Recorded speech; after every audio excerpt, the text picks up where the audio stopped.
Good morning friends, welcome to study globe. दोस्तों स्वागत है आपका अपने चैनल स्टडी ग्लोब में। आपकी सफलता हमारा संकल्प। दोस्तों जैसे कि आप जानते हैं डेली मंडे टू फ्राइडे, ठीक है, डेली मंडे टू फ्राइडे सुबह 10:30 बजे दोस्तों जनरल साइंस के इंपॉर्टेंट एमसीक्यूज कर रहे हैं जो आपके आने वाले एग्जाम के लिए दोस्तों बहुत इंपॉर्टेंट होंगे। चाहे वो दोस्तों आपका एसएससी सीएचएसएल का एग्जाम हो, आपका CPO SI CGL NTPC group D या कोई भी स्टेट एग्जाम हो दोस्तों, जिस एग्जाम में भी जनरल साइंस पूछी जाती है, ठीक है, ये आपके लिए सेशन दोस्तों सफिशियंट है। ठीक है दोस्तों, इस सेशन में हम प्रीवियस क्वेश्चन कर रहे हैं दोस्तों, साथ में एक्सपेक्टेड क्वेश्चन, न्यूमेरिकल क्वेश्चन के साथ थ्योरी दोस्तों करते हुए चल रहे हैं, जो आपके लिए दोस्तों बहुत हेल्पफुल होगी। दोस्तों आज इस सेशन का है 34वां दिन। ठीक है, चलिए बिना देरी करे दोस्तों आज का सेशन हम शुरू करते हैं। क्वेश्चन नंबर 1 आपके सामने ये है, जल्दी से आप लोग आंसर करेंगे। चलिए बताइए, हमारे घरों में लगा घरेलू विद्युत परिपथ में फ्यूज गल जाता है जब इनमें बहुत अधिक बढ़ जाता है क्या? चलिए बताइए दोस्तों। The fuse in the domestic electrical circuit in our homes melt when they increases a lot. बताइए दोस्तों, जल्दी से आंसर कीजिए। जो घर का जो दोस्तों विद्युत फ्यूज होता है वो गल जाता है किसकी मात्रा बढ़ने से? दोस्तों आपकी विद्युत धारा की मात्रा बढ़ने से। ऑप्शन बी आपका बिल्कुल सही आंसर हो जाएगा। ठीक है दोस्तों, तो जो दोस्तों अपना फ्यूज होता है वो दोस्तों किस मटेरियल से बना होता है? लो मेल्टिंग मटेरियल से। ये भी आप लोग याद रखेंगे। ठीक है, लो मेल्टिंग उसकी दोस्तों बहुत होती है, क्योंकि अगर दोस्तों विद्युत धारा बढ़ती है जिससे क्या बढ़ेगी? हीट। हीट से दोस्तों वो क्या हो जाता है? फ्यूज हो जाता है। ठीक है, तो दोस्तों किस गुण के कारण? लो मेल्टिंग के कारण, जिससे हमारे घर में जो उपकरण हैं, टीवी, फ्रिज वगैरह वगैरह दोस्तों, वो उनकी क्या हो जाती है? सेफ्टी। ठीक है दोस्तों, और जिन्होंने भी सेशन को लाइक नहीं किया है तो सेशन को आप लोग ज़्यादा से ज़्यादा लाइक करें दोस्तों, ज़्यादा से ज़्यादा अपने फ्रेंडों में शेयर करें। ठीक है, चलिए क्वेश्चन नंबर 2 पर चलते हैं, जल्दी से आंसर करिए। What does Fleming left hand rule related to? Fleming का बाम हस्त नियम किसके साथ संबंधित है? जल्दी से बताएंगे आप लोग, जल्दी से आंसर कीजिए, किससे संबंधित है?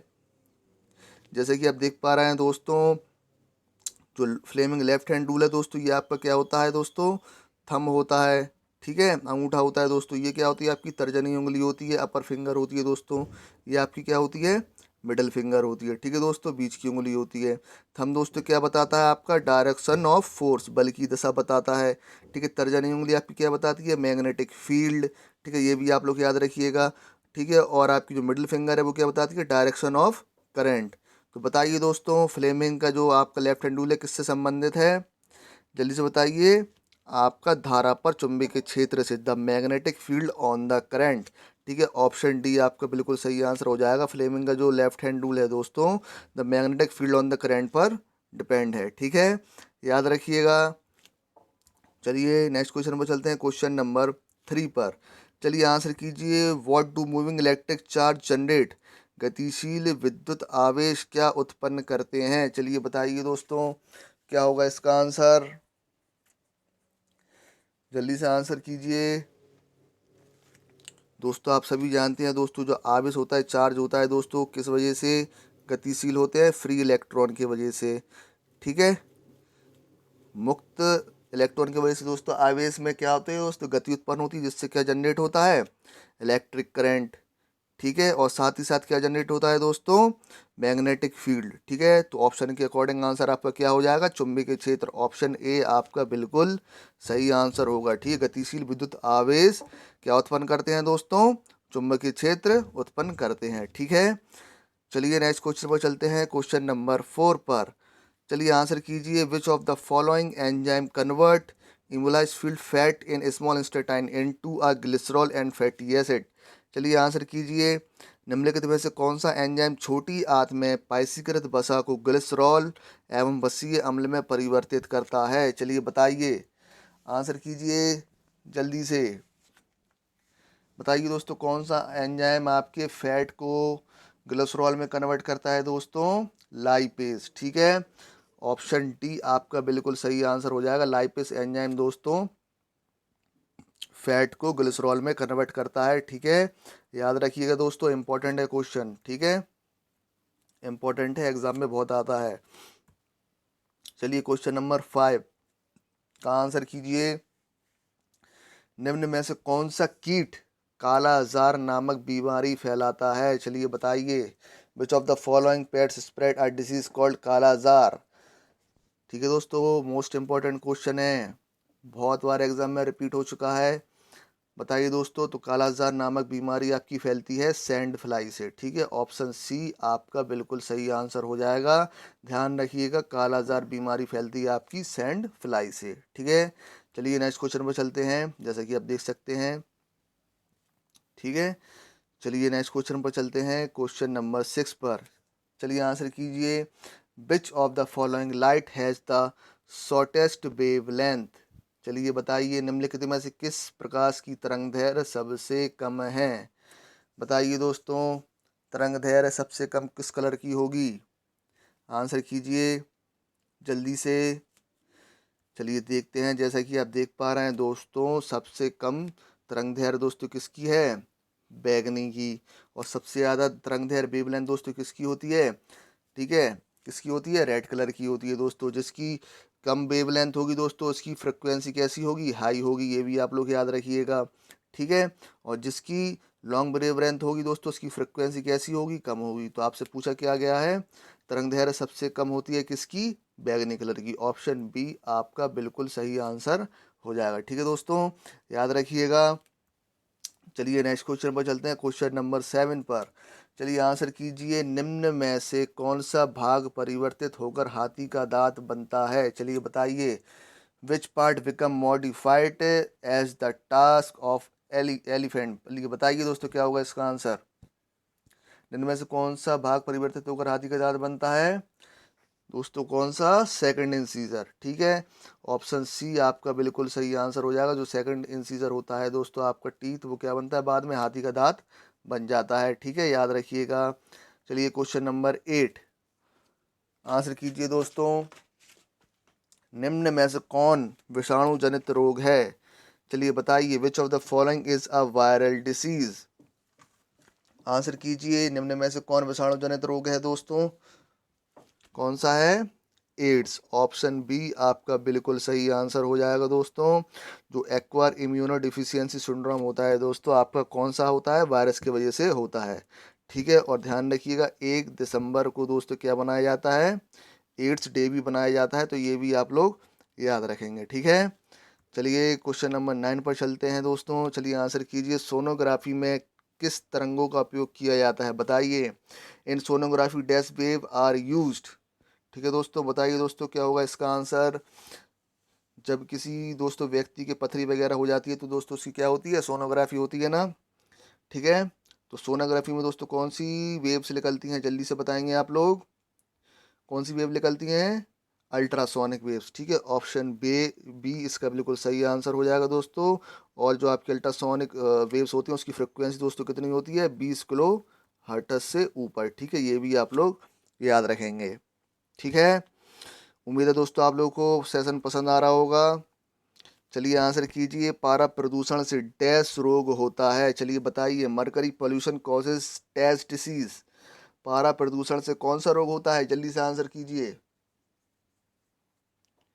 दोस्तों। पारा प्रदूषण से आपको मीना माता रोग होता है। ठीक है, ऑप्शन ए आपका बिल्कुल सही आंसर हो जाएगा दोस्तों। ये क्वेश्चन भी बहुत बार रिपीट हो चुका है एग्जाम में, इसलिए ये भी आपका इम्पोर्टेंट है। ठीक है, पारा प्रदूषण से दोस्तों कौन सा रोग होता है, मीना माता रोग होता है। ठीक है, चलिए क्वेश्चन नंबर 11 पर चलते हैं, जल्दी से आंसर कीजिए। लौंग के तेल में कौन सा सक्रिय पदार्थ पाया जाता है। चलिए आंसर कीजिए, what active substance is found in clove oil. बताइए, लौंग के तेल में कौन सा सक्रिय पदार्थ पाया जाता है। आंसर कीजिए जल्दी से, लौंग के तेल में दोस्तों कौन सा सक्रिय पदार्थ पाया जाता है, यूजेनॉल। ऑप्शन बी आपका बिल्कुल सही आंसर हो जाएगा। ठीक है दोस्तों, लौंग के तेल में यूजेनॉल सक्रिय पदार्थ पाया जाता है। ठीक है, चलिए आंसर कीजिए दोस्तों, अच्छा क्वेश्चन है ये, जल्दी से बताइए इसका आंसर क्या होगा। An object of mass M hits a solid wall with velocity v and bounce back with the same velocity, the impulse experienced by the object is। चलिए बताइए।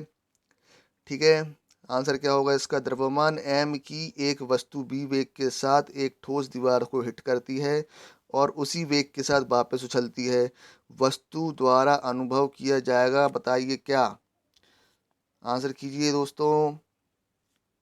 मान लीजिए आपकी दोस्तों एक वॉल है, ठीक है, क्या होगा दोस्तों इसका आंसर? चलिए देखते हैं दोस्तों। जैसा कि द्रव्यमान m की वस्तु b वेग के साथ ठोस दीवार को हिट करती है दोस्तों, तो उसका संवेग मोमेंटम दोस्तों कितना हो जाएगा? mv हो जाएगा। ठीक है, ये आपके जो आपकी दोस्तों पिंड जो टकरा रहा है उसका दोस्तों संवेग है। फिर टकराने के बाद दोस्तों उसी वेग से वापस लौटती है, तो उसका दोस्तों क्या हो जाएगा मोमेंटम? बताइए क्या हो जाएगा दोस्तों? माइनस एम वी हो जाएगा। क्यों हो जाएगा? आप सभी जानते हैं जो दोस्तों वेग है, वेलोसिटी है दोस्तों, एक कैसी राशि है? सदिश राशि है। ठीक है, सदिश राशि है जिसमें क्या होता है डायरेक्शन। जब आप इधर फेंक रहे हैं बॉल को और टकराने के बाद ऐसी आ रही है, तो दोस्तों उसका डायरेक्शन क्या हो रहा है? जस्ट अपोजिट हो रहा है ना, इसलिए इसके माइनस साइन यूज करते हैं। ठीक है, तो दोस्तों क्या हो जाएगा इसका आंसर? जो संवेग में दोस्तों आपको परिवर्तन होगा, डिफरेंस ऑफ मोमेंटम होगा, क्या होगा दोस्तों? ठीक है, टक्कर के बाद का संवेग माइनस टक्कर के पहले का संवेग। ठीक है, तो दोस्तों आपका आंसर क्या आ जाएगा? -2mv। तो आपका आंसर हो जाएगा ऑप्शन सी। ठीक है, ऑप्शन सी आपका बिल्कुल सही आंसर हो जाएगा। ठीक है दोस्तों, अगर आपको कोई भी डाउट आता है तो आप लोग कमेंट सेक्शन में ज़रूर बताएं, बिल्कुल अच्छी तरीके से आपके सारे डाउट क्लियर किए जाएंगे। ठीक है दोस्तों, कई बच्चों ने दोस्तों इसका आंसर 0 करा होगा, लेकिन ये इसका आंसर नहीं होगा, 2mb इसका आंसर होगा, जो आपको अच्छी तरीके से एक्सप्लेन कर दिया गया है। ठीक है, चलिए नेक्स्ट क्वेश्चन पर चलते हैं। निम्न में से कौन सा पदार्थ एक रेडियो एक्टिव तत्व नहीं है? चलिए बताइए। Which of the following is not a radio active element? बताइए दोस्तों, जल्दी से आंसर कीजिए। दोस्तों आप सभी जानते होंगे दोस्तों, जो 7 पीरियड में दोस्तों क्या होता है? एक्टीनियम होता है। ठीक है, उसमें जो आपके नीचे दो पट्टियां होती हैं दोस्तों, देखा होगा आपने। ठीक है, ऊपर वाली पट्टी दोस्तों क्या कहलाती है? लैंथेनियम। नीचे वाली एक्टेनियम। इसमें जो भी एलिमेंट होते हैं वो सब क्या होते हैं दोस्तों? रेडियो एक्टिव तत्व होते हैं। तो बताइए इनमें से कौन सा नहीं है? तो दोस्तों एस्टेटेन भी आपका क्या है? रेडियो एक्टिव तत्व है। फ्रांसियम भी आपका रेडियो एक्टिव तत्व है। यूरेनियम भी आपका रेडियो एक्टिव तत्व है। जर्कोनियम नहीं है। ऑप्शन डी आपका बिल्कुल सही आंसर हो जाएगा दोस्तों।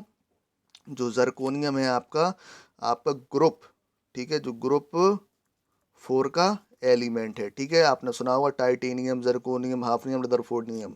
ठीक है, तो ऑप्शन डी इसका आंसर हो जाएगा, क्योंकि जर्कोनियम आपका रेडियो एक्टिव तत्व नहीं है। ठीक है, चलिए नेक्स्ट क्वेश्चन पर चलते हैं, क्वेश्चन नंबर 14 पर। चलिए आंसर कीजिए। If the mass of a body is 8 kg and its energy is 24 joule, then its speed will be. चलिए आंसर कीजिए। यदि किसी पिंड का द्रव्यमान 8 किलोग्राम तथा उसकी ऊर्जा 24 जूल है, तो उसकी चाल क्या होगी? आंसर कीजिए, जल्दी से आंसर कीजिए दोस्तों, क्या होगा इसका आंसर? तो आप सभी जानते हैं दोस्तों, जो आपकी ऊर्जा या काइनेटिक एनर्जी इक्वल्स टू क्या हो जाएगा? Half mv²। ठीक है दोस्तों, आपको ऊर्जा दी गई है, गतिज ऊर्जा दी गई है कितनी? 24 जूल। ठीक, हाफ आपको द्रव्यमान कितना दिया गया दोस्तों? 8। ठीक है, आपको क्या निकालना है? चाल निकालना है। चलिए सॉल्व कीजिए। तो 24 दूनी कितना हो जाएगा दोस्तों? 48/8v²। ठीक है, 8 से ये तो 6 टाइम में कट जाएगा, तो v की वैल्यू दोस्तों कितनी आ जाएगी आपकी? √6। तो आपका आंसर क्या हो जाएगा? √6 मीटर पर सेकंड। ऑप्शन सी आपका बिल्कुल सही आंसर हो जाएगा। ठीक है दोस्तों, समझ में आ रहा है ना? ठीक है, तो सेशन को ज़्यादा से ज़्यादा लाइक करेंगे आप लोग। चलिए क्वेश्चन नंबर 15 आंसर कीजिए। निम्न में से जीवित कोशिका की संरचना का मुख्य पदार्थ कौन सा होता है? बताइए। Which of the following is the main substance of living cell structure? Most important question है। ठीक है, मोस्ट इंपॉर्टेंट क्वेश्चन है दोस्तों। चलिए बताइए, which of the following is the main substance of living cell structure? बताइए दोस्तों क्या होगा इसका आंसर? जीवित कोशिका की संरचना का मुख्य पदार्थ कौन सा होता है? कार्बन होता है। ठीक है, ऑप्शन सी आपका बिल्कुल सही आंसर हो जाएगा। याद रखिएगा, जीवित कोशिका की संरचना का मुख्य पदार्थ होगा आपका कार्बन। ठीक है दोस्तों, चलिए नेक्स्ट क्वेश्चन पर चलते हैं, क्वेश्चन नंबर 16 पर। चलिए आंसर कीजिए। Which plant has the largest flower? किस पादप का पुष्प सबसे बड़ा होता है? बताइए। पूरी दुनिया का सबसे बड़ा फूल का नाम बताइए आप लोग, जिसकी पिक्चर आपको सामने दिखाई दे रही है, बताइए। आंसर कीजिए। तो दोस्तों अपनी दुनिया का सबसे बड़ा फूल कौन सा है? रेफ्लेशिया। ऑप्शन बी आपका बिल्कुल सही आंसर हो जाएगा। ठीक है दोस्तों, जो रेफ्लेशिया होता है सबसे बड़ा क्या है? ये फ्लावर है। लेकिन मेरा क्वेश्चन आपसे ये है कि सबसे छोटा फ्लावर का नाम क्या है, वो बताइए। चलिए बताइए क्या होगा इसका आंसर। किस पादप का पुष्प सबसे छोटा होता है? तो दोस्तों सबसे छोटा फ्लावर आपका क्या होता है? बुल्फिया।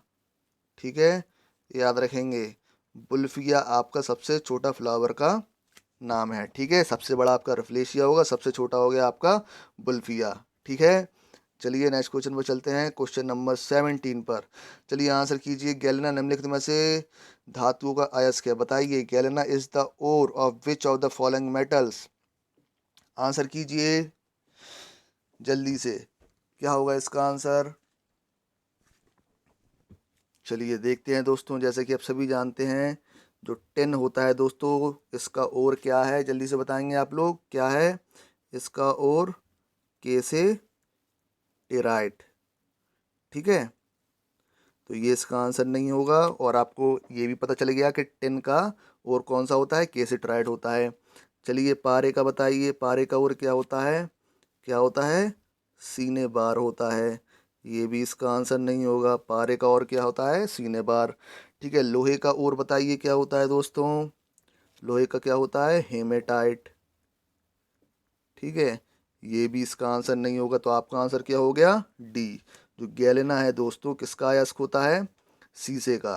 ठीक है, और आपको साथ ही साथ ये तीन और भी याद होगा, और तीनों के तीनों इंपॉर्टेंट हैं, तो ज़रूर याद कर लेना दोस्तों इन्हें। ठीक है, जिनको भी याद ना हो। चलिए क्वेश्चन नंबर 18 का आंसर करेंगे आप लोग। Which part of the body is affected in scabies? बताइए स्कैबिज में शरीर का कौन सा अंग प्रभावित होता है? आंसर करिए जल्दी से। स्कैबिज में शरीर का कौन सा अंग प्रभावित होता है? कौन सा अंग प्रभावित होता है दोस्तों? आपकी स्किन, त्वचा। ऑप्शन बी आपका बिल्कुल सही आंसर हो जाएगा। स्कैबिज से दोस्तों स्किन अफेक्ट होती है। ठीक है, चलिए क्वेश्चन नंबर 19 पर चलते हैं। जल्दी से बताइए। When the pressure is increased the speed of sound? जब दाब बढ़ाया जाता है तो ध्वनि की गति पर क्या प्रभाव पड़ता है? जल्दी से बताइए। मैं आपको कई बार करा चुका हूँ ये क्वेश्चन। जल्दी से बताइए क्या होगा इसका आंसर।